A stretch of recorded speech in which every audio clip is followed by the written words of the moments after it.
There are times where you do install and you install numerous things on your vehicle and you go, I didn't quite get that right. It's perfectly okay to look at it that way, to say that you're not perfect. And in the case of the Cruiser here, there are numerous things that are just not quite the way I want them to be. Number one is sound, and it's something that I really should have done way back early in the piece, as in sound deadening this vehicle. It is fairly loud in there, but it is kind of an agricultural vehicle. So we're going to hit some sound deadening on this. There are a number of other things on this that I'm not quite happy with. The back fit out in this is mint. I really, really like it. But to do the sound deadening, I've got to basically empty everything out of this vehicle. That is all the storage, all the 12 volt, all the seats, everything. So I'm taking the opportunity to do, well, a lot of other things. And I mean a lot of other things. We've got the sound deadening. I'm going to tidy up a heap of wiring here. Now that I've seen how it all fits, all that K-on cage, I'll be able to make it all, well, a lot neater. All the 12 volt stuff that's around that K-on cage, I'll make that a lot neater.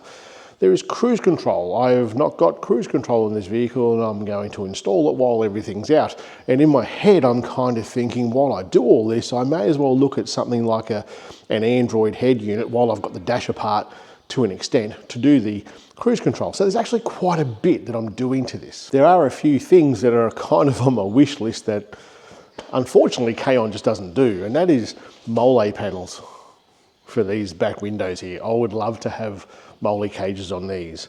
I'll also get all the windows tinted, the darkest legal tint that I can get here. There is also another pain point.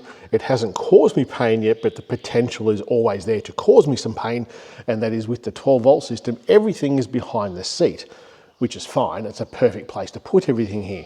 But to get access to like the DC hub, the Egon hub, I have to get into here and basically take that cage off the headrests for the back seat. That's how they mount. So I'm going to, in my head, I'm going to need to fabricate something for those cages, because it's only a pet barrier. It's not like a cargo cage or a crash cage. It's just there, well, to keep pets through, but you can mount other things on it. So I'm going to need to fabricate something to keep that cage onto this fit out here so that I can still move the back seats and get access to the 12 volt. It's something that I should have done back in the beginning. We're up to day 2 now. Yesterday we pulled out, well, everything, all the seats, all the carpets, everything really, and got most of the stage 1 sound deadening done. We didn't need to do that. If you've got a 76 series, actually probably all the 70 series, that friggin' insulation that they put on at the factory is freaking horrible to get off. I found the best way to get it off was to take as much off it as you can and then spray it with alcohol and let it soak in. It'll dissolve the glue a bit and it almost all just peels off. It turned out to be probably about 2 hours to get all that shit off. But everything's stuck up there quite nicely. Today we're going to do stage 2 and put the mat on the back, put all the carpets back in, put the chairs back in and on the roof obviously. And then I've got to wait a couple of weeks for the windows to be tinted, then I'll put the fit out back in. All right, here's an update for you. We've done, the sound deadening is complete. All the sound deadening that I'm going to do is complete. I was going to do a tutorial on this, but that's not really this channel really. And there's plenty of opportunity online to find how this is done. It's not rocket science, and the brand that we used was it Car Builders, and they've got awesome videos over on the YouTube channel. It doesn't make sense for me to do that, but what I will tell you is how much of a difference it's made. So I took a few photos as we went through the build, Tom and I. So we went the full whole hog with the Car Builders kit. So we went for the absolute top kit that you can buy. So it had the first layer, the second layer, and then a mat that went. It did. For the roof, it's got the stick on, then the second foam for the insulation. So there's no, what do they call it, a pond in the pebble, or a pebble in the pond effect. You know, like the tinny sort of noise. Now it all sounds nice and solid, and when you open and close doors, it's nice and solid. So I did the full car on that, the roof, doors, and the floor. We also went ahead and we did these rubbers here, the door seal kit from, who was this from?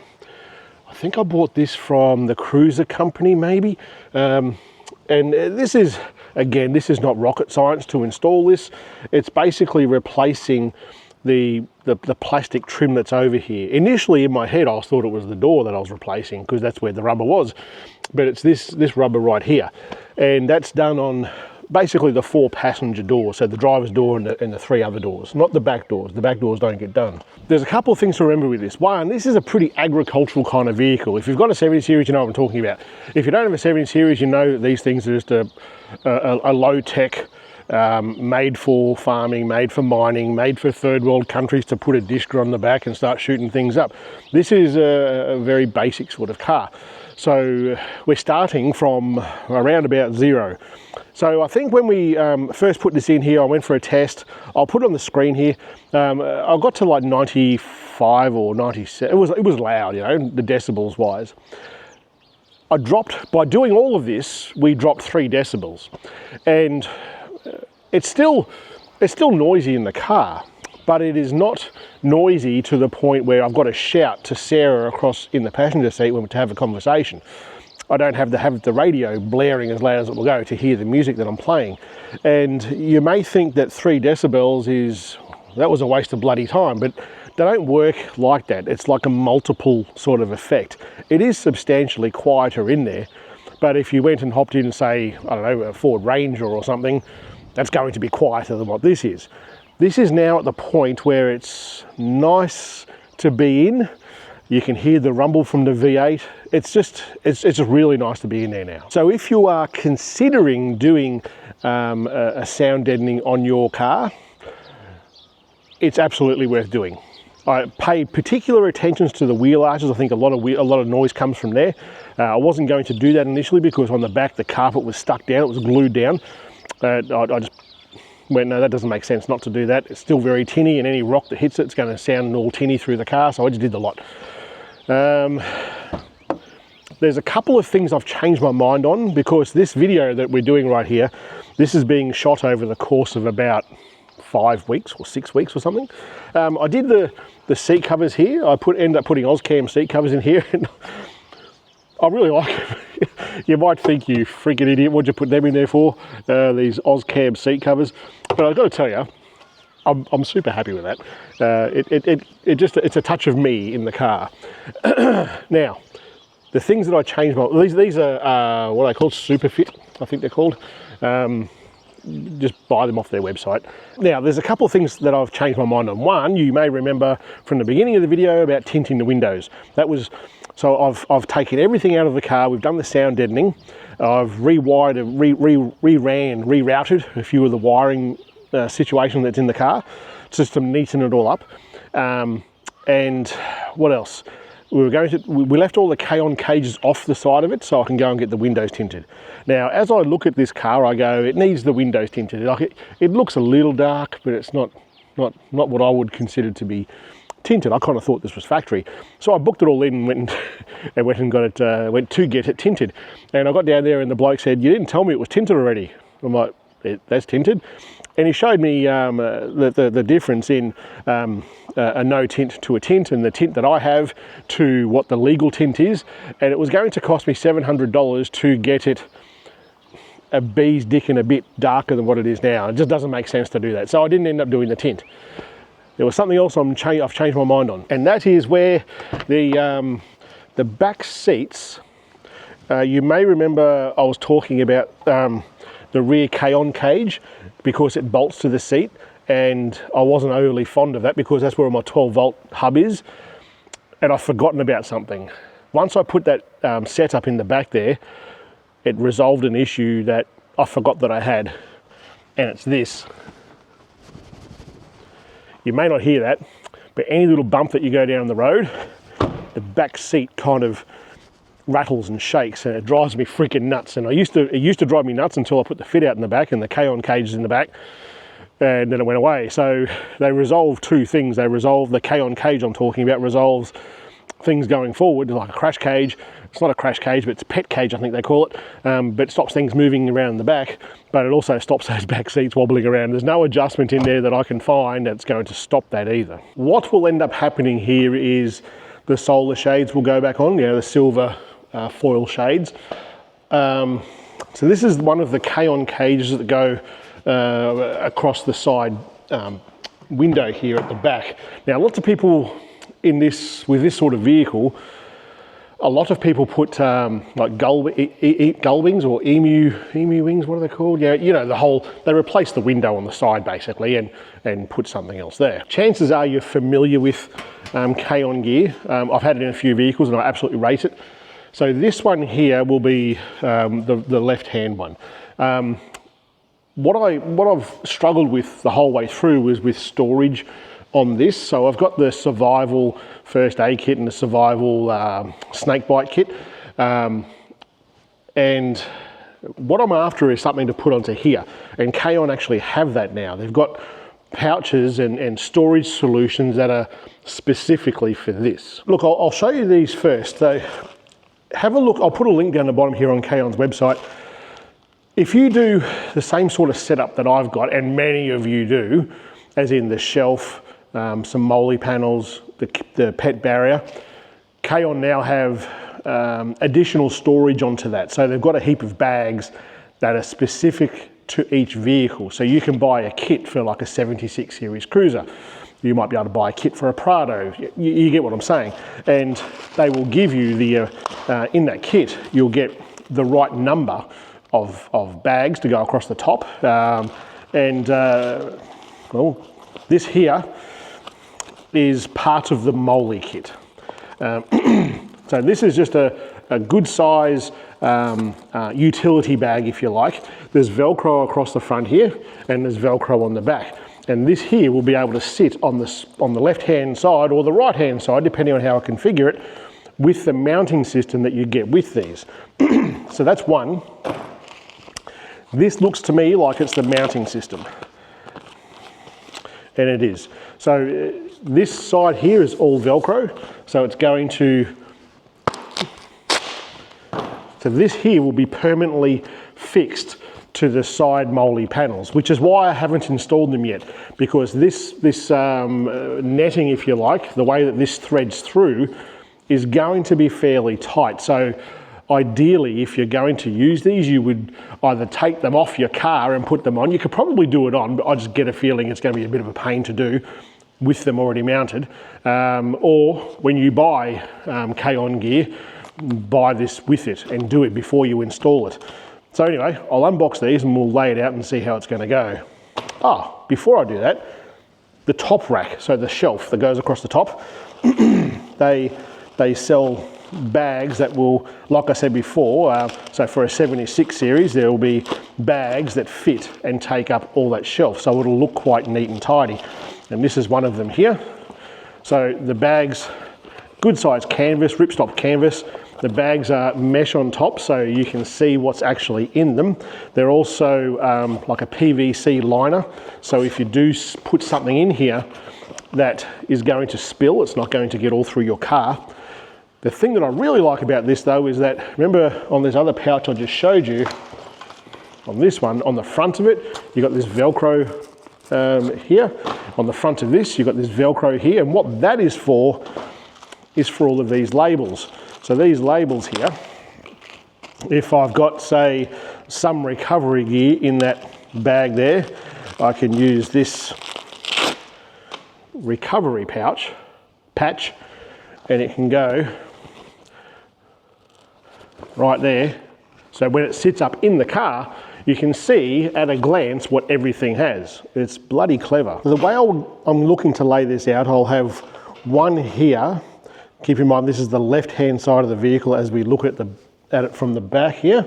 And you've got to be mindful of what you're going to use these for. So I'm going to use these two small pouches here, and these will be for some of my camera gear that I used for cleaning and possibly for batteries. Now, if we have a look, I'll see if I can show you here. See, there's a little highlight, like little raised up bit here. These are actually the straps. I'll turn them around in a minute. But you can see here how they are perfectly like in line with these uprights on these metal bars here. So turning this over, the way that this will sit will be pretty much like this. This is one of the straps coming down. So with these straps, I just wanted to bring it a little bit lighter here. So these will come all out. These are kind of like this tab that's here is kind of the lock to stop it pulling out. So we're going to feed that back through these straps here. This is pretty typical of MOLLE kit, as in it's pretty tight, and you want it to be tight. But I'll show you a trick in a minute to get all this back on. Initially, you may think this is not going to hold any substantial weight, but it will. You'll be surprised. So the idea is we take all of these out, and then I'm going to get something. So this one goes through here. I'm going to get something like a long screwdriver, put underneath these here, and just lever them up a bit, just stretch them. They will form back to the way they were, but that stretching will help install it through the metal bars and stuff. If you look just there, you see the difference between this one that I've stretched and this one that I haven't, but they will form back. So I'll just stretch that out there. This one is this one. Stretch it out as well. And this one. And we do this with all of the straps basically. All right, there it is. So now that I've stretched those straps out a little bit, now we've got to try and get this down in through the straps that we've just stretched. So we take it over that first one, just move that panel around a little bit, and there's the second one. So we've gone over this bar, or over this bar, then through the strap, over this bar, through the strap. Already as I'm doing these, some of these have already tightened back up again as I've stretched them out. So don't get frustrated with it. Believe you me, the end result is going to be worth doing this. Okay, that's all done now. That's the first one done. So from this side, it's very, very, very neat. And this will Velcro the pouches on quite nicely. You see where this is going, don't you? Now that this is done, we'll get a couple of these pouches and put here. So once it's there, you want to put a little bit of oomph into it just to make sure the Velcro is going to hold. And the same with this one here. Just do that zipper up so it's not in the way.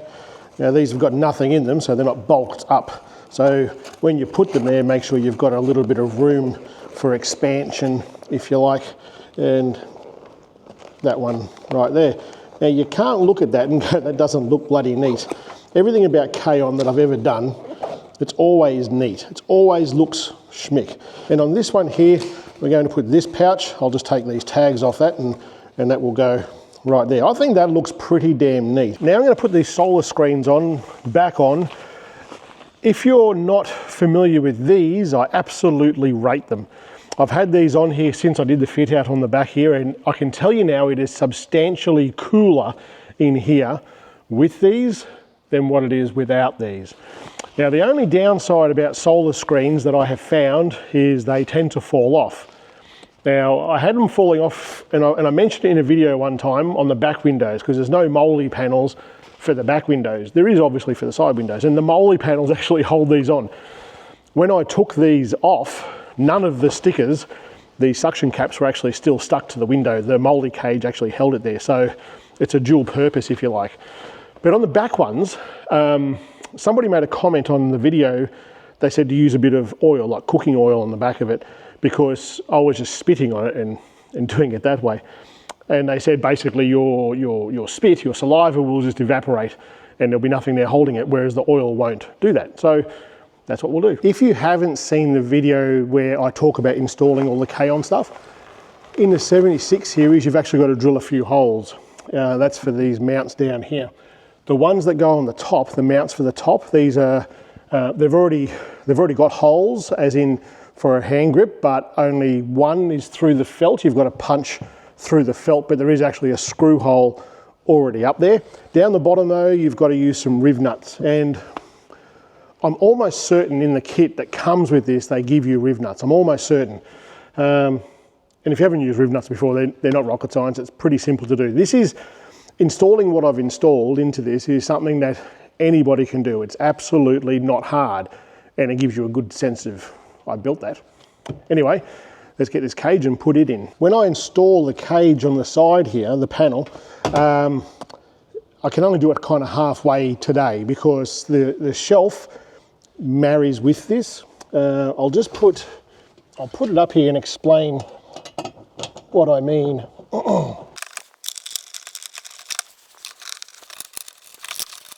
So up here, there is a different sort of bolt.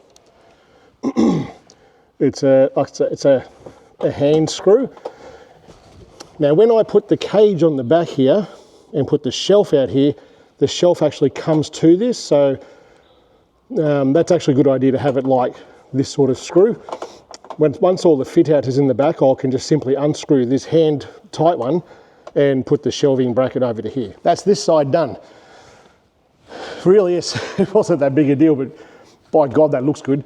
Once all the fit out is, the 12 volt stuff is back in here, I'm going to put a new strip light down the side here. These are just camp lights that I've just got here for the lighting so you can see what I'm doing. Hopefully you can. But I'll put another strip light down the side here that'll control from the shelf. I think that looks pretty damn good. What do you reckon? We're up to like day 4 or something of this transformation, let's call it. So I've got both of those cages on now, and look, have a look at this. I'm not sure you can see it in here without any light. That looks amazing. I'm so happy with that. I've put the survival first aid kit and the snake bite kit over there. Now what we've got to do is put the whole fit out back into here. I've rewired some of the stuff coming from the main battery, the starter battery on the front there, as well as the solar down from the top, and also the trailer cable that I've got coming down the side here, just so it all fits in a bit neater than what it did before. This is probably the most important part for me, is tidying up all this 12 volt stuff. In order to do that, I'm actually shortening a few things, running a few things differently. You'll see at the end here, I'll show you a before and after sort of comparison once I've done. I've also got one more thing from K-On to install at the front of the car, which I think everyone who is out there remote camping should carry. But in order to tighten up all the wiring in here once all this goes back in, I'll have to take the back seats out again. So I'll do that first, then I'll go get Tom and get him to give me a hand to put the whole drawer system back in. Then I'll start rewiring. It's funny, you know, like, so that was yesterday, no, day before yesterday. It's funny that there's so many things that even as I'm editing this video over the course of a few weeks, the things that I'm already changing my mind on has been pretty interesting. I've been driving it now with the seat covers on for probably 3 weeks now, and I really like them. I just had regular canvas seat covers on there. They were just an El Cheapo brand. These are pretty damn good, I've got to say. They're not moving at all. I generally, you know, when you buy a new set of canvas seat covers and they're like a generic sort of fit, they kind of move a little bit all over it in the first few days, just trying to find its own little like bedding in spot. These haven't moved at all. I'm very happy with them. It's pretty well all done now. I didn't do the head unit yet. I've not found the one that I'm after. The one that I'm after is a little bit bigger than what the one is in the car, because I'm hoping to bring everything into the one location. But I did install something on the roof. I'll show you in a second. I'll do a separate video for it as well. But like I said earlier in the video, I'm not going to show you how to do certain things because it's already been done to death, and it's not really a tutorial. It's more about, was this worth doing or not? Now the cruise control is installed now. It's down in under here. That was a pretty full-on install, to be honest. It wasn't hard. It just looked hard. So all of the dash, the instrument cluster, all that came out to get wiring into there. You had to put some plugs onto accelerator, brake, and the clutch pedal, just so the cruise control knew all about it. There's a little light just there. Can you see that? I think you can. Just there. That there will go green when it's on, and red when you're using it, or something like that. But the use of it with the little lever there, it's exactly the same as the regular Toyota cruise control. In the front here, the only other thing I've done this side around is this little bracket down here, and this is something that I think everybody should have in their car, and that is this. This is a fire extinguisher. The bracket that's behind here is a K-On bracket. Like most things with K-On, it is built to fit. So that bracket is built for this car, for that side, for that seat. and it fit perfectly. Kaon is a brand that if you're even just a little bit mechanically inclined, as in you know what a screwdriver and a socket is, you can install their stuff, and it makes the world of difference to your car. All the cars that I've had it in so far has been just mint. Just quickly, like how good that sounds compared to what the Landcruiser used to sound like. So up here, can you see up there? Over here, there is a wiring loom going up here. Just here, goes up to the roof. And I'm going to put this up there, and we'll see if it can see it. I've put Starlink on the roof there. Now I'll do a video dedicated just to that, and the trials and tribulations that I've had in installing the bloody thing up there. Around the back here is where the main differences are. Like Sarah came out here before and she said, "Oh, show me what you've done to the car," and I'll go, "There you go." She goes, "It looks the same." And for the most part it does. The difference is remarkable. It's so much more quieter and pleasant to be in than what it was before. But the one comment that she made, she said, "It looks the same, but it just looks so much neater." And it does, it looks so much neater. I changed my mind a little bit about the way that the pouches go on the side here. Over on this side over here, can you even see that? I think you can. I ended up moving the toiletries bag up higher and taking the first aid kit off. The first aid kit is on the other side of the pet cage. And over this side here, these pouches stay the same. But the biggest thing is these pouches up the top here. Like, have a go at that. That is just so much neater than what it was before. This is the new bags that I was mentioning earlier in this video. So when I've ordered the pouches here, these bags here, you order it for this car, and it gives you the exact amount of bags you need to fill that whole cage, that whole shelf I should say, and it just looks so bloody neat. So I've got all my air hoses in this one here. This one here is just some tie downs and stuff.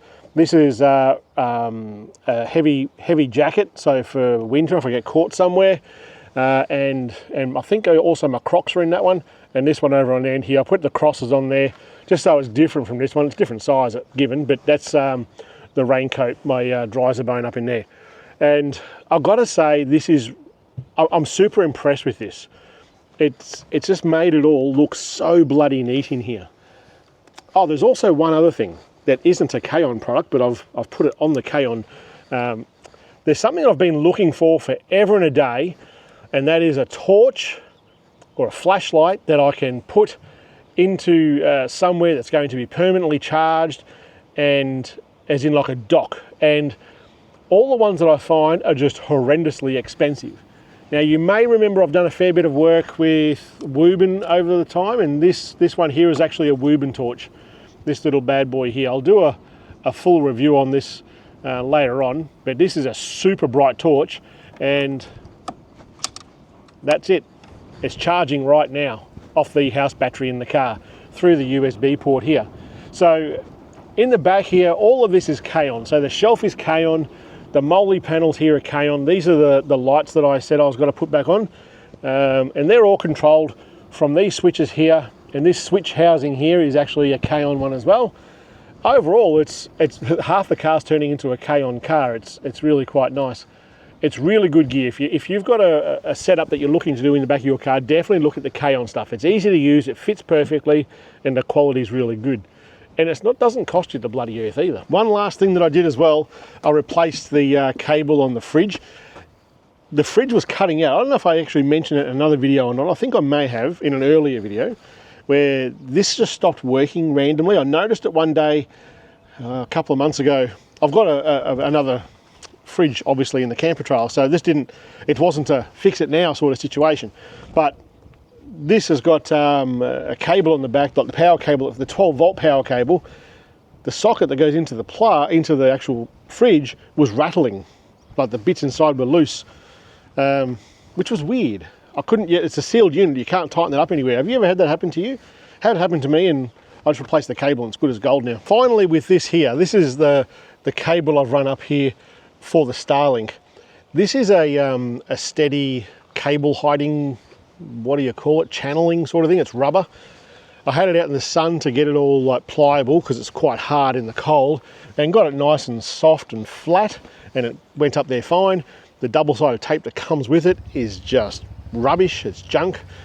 I've done this twice now on this car, and both times it's just fallen off. It fell off with this as well. The very first time I drove it, which was a day and a half later, I drove this, and looking out the window I thought, is there a bloody snake on my roof? Because this was all hanging down here. It was just shit. I ended up getting alien tape. If you're not familiar with alien tape, become familiar with alien tape. It is the best double-sided tape you're ever going to find, that I've ever found anyway. And it's held on there and now with alien tape. I'm not sure that I'm going to leave it up there. I'm not sure. So it goes inside, like down inside there, and I've got a what is it, U-green? Yeah, it's U-green. Pretty sure it's U-green. Let me just check. So I don't want to tell you the wrong thing. It is U-green. This little socket here, this goes into your Siggy socket, and this will give you 100 watt of power, which is more than enough to power the Starlink. My thinking is I'm going to put this up there and leave it up there only for the times that I need to go on a longer trip. And I've got a few of those coming up, but I'm in two minds. Do I not put it on here, and do I maybe put it on there and run it that way? I've got a couple of options. I've also got another cover. I'll do a separate video for this, but I've got another cover for the Starlink, which once it arrived, have I got it in the back here? I do.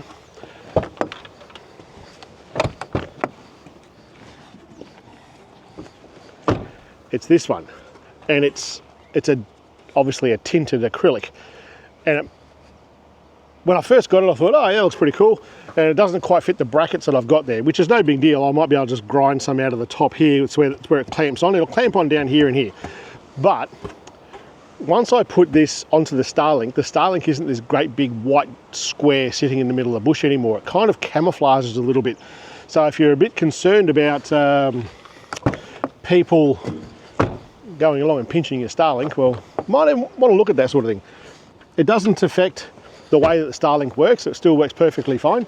Anyway, I'll do a separate video on that probably next week about the install and everything. What this whole thing has taught me the last couple of weeks, probably the last month or so, is it's okay to revisit what you've done. And I actually was inspired to do all of this, believe it or not, from Batesy, Tim Bates. He had a pretty bloody good setup in the back of his car, and then he got a different setup camping and stuff. And I think it just gives us a little bit of an insight into, just think about your setup, run with it for a while, and if you think, oh, I don't quite like the way that's done, you can change it.